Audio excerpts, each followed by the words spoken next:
Okay, Jimmy, congratulations on the first win here at the Boss Rivals. Yeah, tell me about it. I mean, it looked like it was getting close, and then at the end, you just got the job done. Yeah, I mean, I think the first game, it's never easy, I think. We always have some problems in the first game of the tournament. And this time also, like, we knew that it will not be easy if we let it, like, be a little bit sloppy. I think on the first two map, as I said, like, we were just not really sharp. Even though we had like really good preparation, we like read them really well, but still we cannot get things done for some reason. I'm not actually sure why, because it always feels like this in the first game of the tournament always. And then on the last map on Dust 2, when we went to that, we had a guess that they didn't really practice it much. I'm not sure if they practiced any, because they just made the new roster change with DGT coming in. Yeah. And we were just really confident in our Dust 2 as well, because recently we played a really good Dust 2. And yeah, it went really well, and we won. Mm-hmm. Obviously, you guys are coming in fairly quickly after IEM Melbourne. Maybe not so quickly as the other teams, but still, it's only been a few days since you guys went out in kind of a bad way in that Falcons game, you know. So how did you guys approach that, kind of trying to reset from such a loss in the semifinal? Yeah, the game in Melbourne against Falcons was definitely a disappointment in a way, because we really didn't show up at all. Of course, they made a really good roster change with Monesi coming in, but before that, recently we beat them many times. But somehow, like that day, we were just not present at all, which was really sad.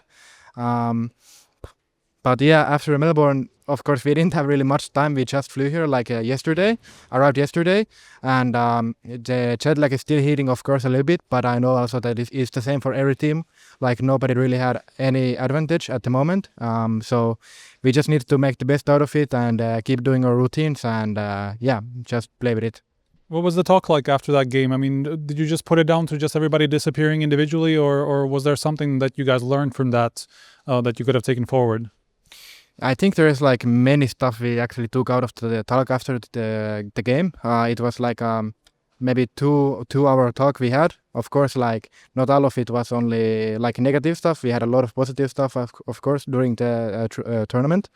But yeah, there is some key takeaways for sure for us, especially like when we play on the stage and stuff like this, and then for individuals as well, because I think for me as well, like, I didn't have the best game, and for a couple more as well, like, we just disappeared in a way. But yeah, we talked about it as a team, and I think we found some key takeaways at least, and yeah, we will just deal with them and see how it goes.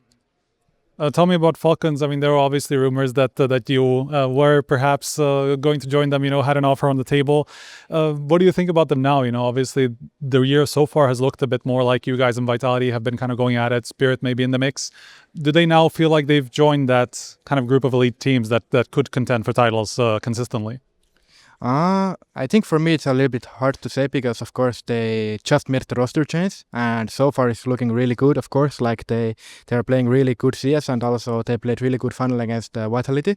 For me, it's right now about the time, if they can keep it up consistently. But I also think that they have really solid team right now. Like, I think they are really great pieces with Nico and Monesi, of course, reunited. Like, whenever they were in G2 as well, back then, like, G2 was a really, really good team, you know, of course, and stuff like this. But I feel like they're doing really good, and their roster is really solid. So yeah, I just think that we need to give them some time and see where it takes them.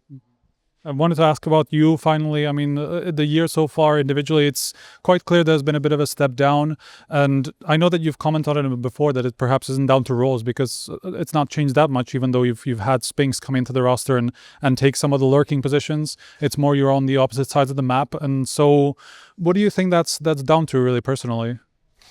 I think, like, this year overall, it has been a little bit different for me.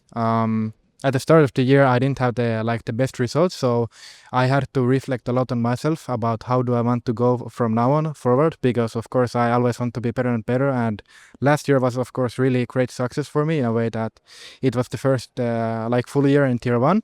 And before coming to this year, I really wanted to raise the bar a little bit.